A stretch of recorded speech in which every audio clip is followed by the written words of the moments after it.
Inamin nga ni Coach Tim Con na talagang kulang ngayon sa big man ang ating national team Gilas Pilipinas. Hindi kasi napasama o hindi nakapaglaro si Kai Sotto, alam natin may injury siya, at si QMB naman ay hindi pa rin naaprubahan as of now. Pero tuloy ang laban, may panibagong sistema ang Gilas Pilipinas, si Coach Tim Con, para talunin nga po ang kumpunan ng Chinese Taipei. Well mga idol, hindi na bago yung aking sinasabi dito na posible nga pong dirty tactics, no, or maduming pamamaraan ng pakikipaglaro, no, dito nga pong Chinese Taipei sa Gilas Pilipinas. Ang tinutukoy ko dito, usually hindi na to bago, no. Alam nyo, pag mga intense and crucial talaga na laban, lalo na pag FIBA ang pinag-uusapan na laban, dyan talaga nang gigigil ng Chinese Taipei sa Gilas Pilipinas.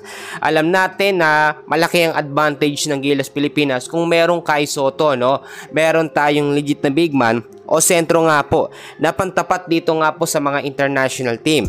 Sa pagkakataong ito, wala tayong big man na legit na si Kai Sotto, pero nandiyan naman si Junmar Fajardo, si Japet Aguilar, at eto nga pong si AJ Edu. Sa pagkakataong ito, nakita nyo yung final 12 so far, halos hindi rin naman nagbago, at ito rin yung ginamit ng Gilas Pilipinas sa second Doha International Cup, no, which is nandyan etong si Newsam, Scotty Thompson, CJ Perez, Dwight Ramos, Calvin Dutana, Justin Brownlee, Kevin Kiembao, Jimmy Malonzo, AJ Edu, Junmar Fajardo, Carl Tamayo at Japet Aguilar.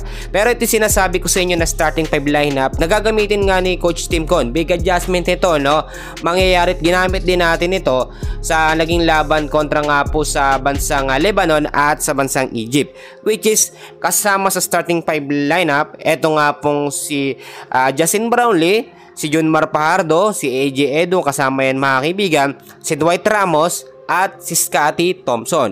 Ang mangyayari dito, posibleng palitan ni Japet Aguilar etong si AJ Edu pagdating naman ng second half, kapag napagod na si Edu mga kaibigan. So yung sinasabi natin na Twin Tower, hindi po mangyayari as of now dahil naman natin na kulang tayo sa big man or sa legit na sentro. Pero inamin din ni Coach Tim Con mga kaibigan na malaki ang tsansa ng Gilas Pilipinas na matalo eto nga pong Chinese Taipei. But hindi lamang Chinese Taipei mga kaibigan, next game ng Gilas sa New Zealand, no, ay malaki din ang tsansa ng Gilas Pilipinas na manalo. Noon pa man, alam naman natin na sa popularity at kasikatan ng isang team, talagang lamang na lamang dyan ang Gilas Pilipinas. Pero nakita nyo naman yung ginawa ng Gilas, no, sa Doha International Cup, kung paano tayo lumaban, no. Ang sinasabi natin dito mga kaibigan, inahin na rin sa Gilas Pilipinas team natin kay Coach Tim Con, nabigay yung laban doon sa Doha International Cup sa Lebanon at sa bansang Egypt. Hindi nila ibinuhos yung tunay na galing nila. Kumbaga, nasa 20 to 30% lamang na game ang binigay ng Gilas doon. Parang warm up lamang. Kasi nga naman tune up game lamang yon.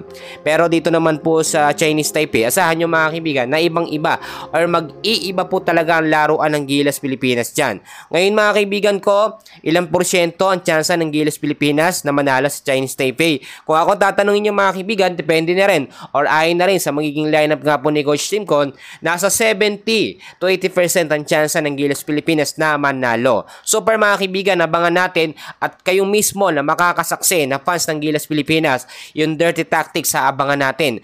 Home advantage pa o home court advantage pa ng Chinese Taipei, so malamang sa malamang paboran ho sila ng referee. Yan muna ang update natin for today, and please huwag niyong kakalimutan na mag-like and subscribe. Maraming salamat po.